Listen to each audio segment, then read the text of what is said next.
Hello and welcome to Gunnar Weiskamp's Web Development, Lesson 12, LINQ Part 3 we're looking at, and today with LINQ we'll be looking at the group by keywords. Okay, so let's jump into our code here. We're going to grab some code originally here, we'll grab this guy over here.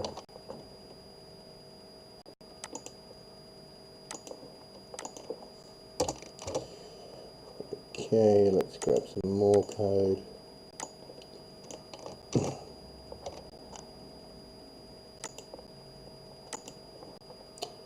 Put them in. So what have we got here? Whoa, an error, that's what I've got. Didn't I copy over the right stuff? Probably not. We missed a bracket, see.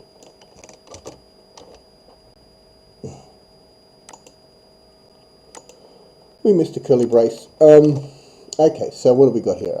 First of all, this class, it's an employee public class with three properties: employee ID, full name, salary. We're going to use this one here in our list object, as we can see. This list object is simply a collection or an array of information. And in here we got, as you can see, we're putting in 4 actual employees into this list class. Their employee ID, their full name, and their salary. So let's look at our LINQ here. What are we doing here? So we've got that we're explaining the group by keyword here today. But just to break it down, so what are we doing here? We're getting from, in this object it will receive all the information from here, from this guy here. It's going to group this information and put it into this object by salary. So it's going to group all that information and then put that in this object here, which will then go back into our result variable there. Our first for loop here, we're just going to first go through and get the key out here. So the key information.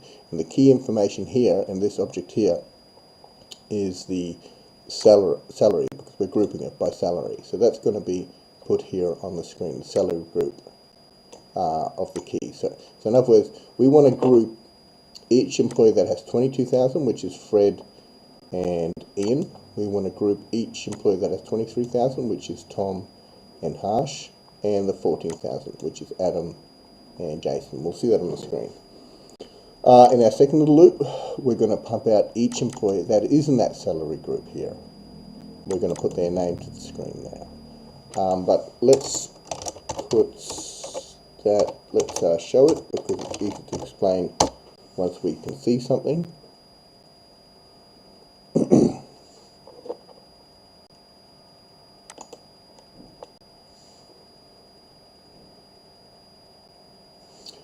Here we go. So you can see the salary group being pumped out here, and it's saying for this salary group of 22,000, the people that are in that group is Ian and Fred, as we talked about. There's Fred and there's Ian 22. And the same for the next one is 23,000, which is Tom and Harsh. 23 is Tom and Harsh. And lastly is the 14,000, and we can see it's Adam and Jason here. So you can see how that's grouping each person by their salary, which can be quite useful at times. Cool. Okay, we've got one last bit of code to show today.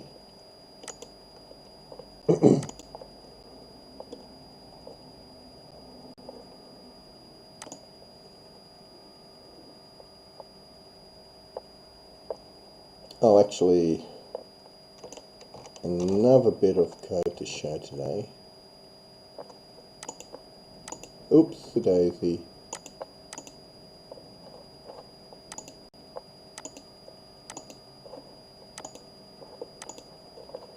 Oh, computer is saying no. I didn't want the calculator. No. Okay.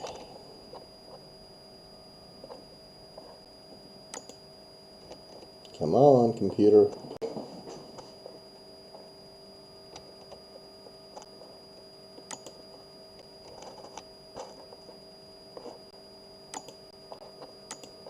It's another way of doing it. Okay, so let's put that information here. Let's uncomment it. Okay, so we've got another employee object here, and grouping by key. And let's have a look at what is displayed here. Oh yeah, so sorry. I guess you're all wondering what's the difference. And that's fair enough. I've rushed this a little bit. Let's just, I want to keep that old, I want to keep the old code in there so we can see the difference.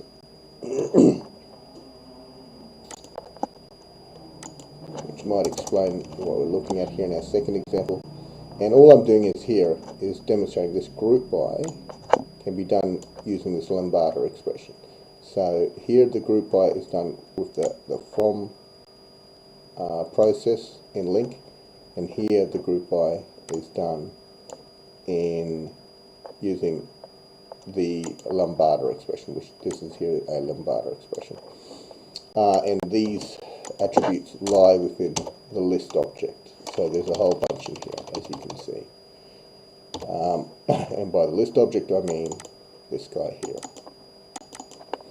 So this is just another way of doing the same thing here. So if we run that, we should get the same result.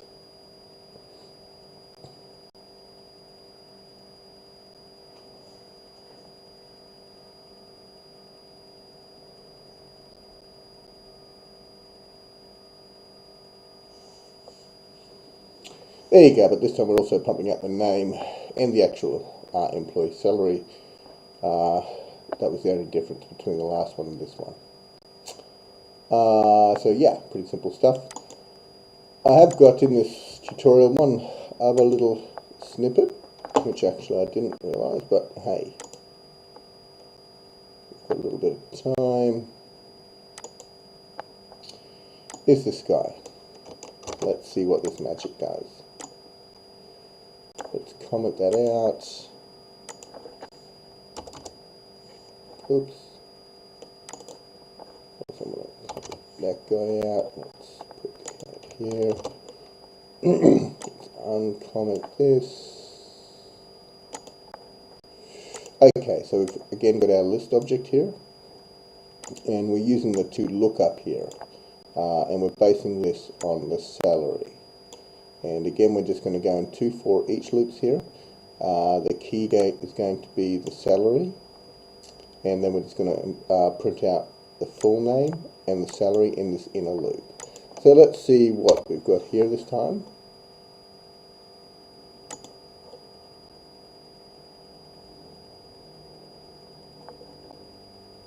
Let's make this a little bit smaller. Okay, let's compare code. So we're grouping. Here we've got the employee salary 293, which is this guy here, and Mary is in this salary here, which is 293. Yep. And Bill, he's in 6734. So he's on that salary there. And we've got each one in their own different area. So the lookup is here on the salary, obviously. What happens if we make that two employees got the same salary? Let's just go here and put that in there, and let's put that in there.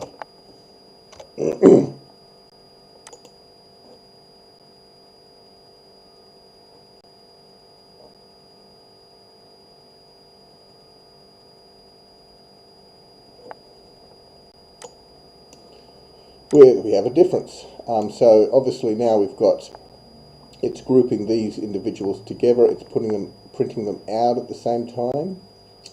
So Mary and Bill, which is here, 293 and 293, so they're coming out together in one hit, because they have the same salary now. So it's grouping them together rather than before we saw them as individuals. So that's what this to lookup allows you to do as well.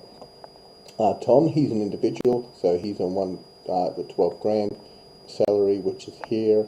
He's all by himself, while Bill and Tom come out together.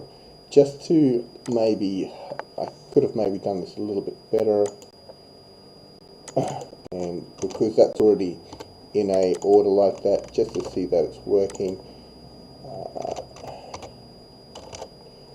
So now we want to see Tom and Mary come out together. Let's see if that actually happens. It should.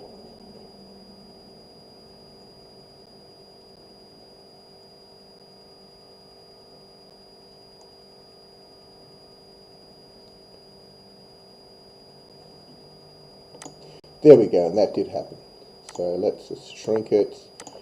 So Mary has 29 and Tom has 29. Mary and Tom 29. There we go, that's what we were looking for. So the to lookup is another way, in some ways, a roundabout way, of also using this group by logic. So it is a good one to think about when trying to group information. Cool.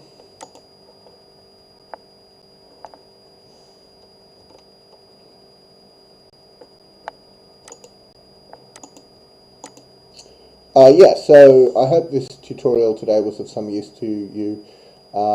Please subscribe to my channel or visit my website if you like. Alright, thanks for your time, guys. Bye.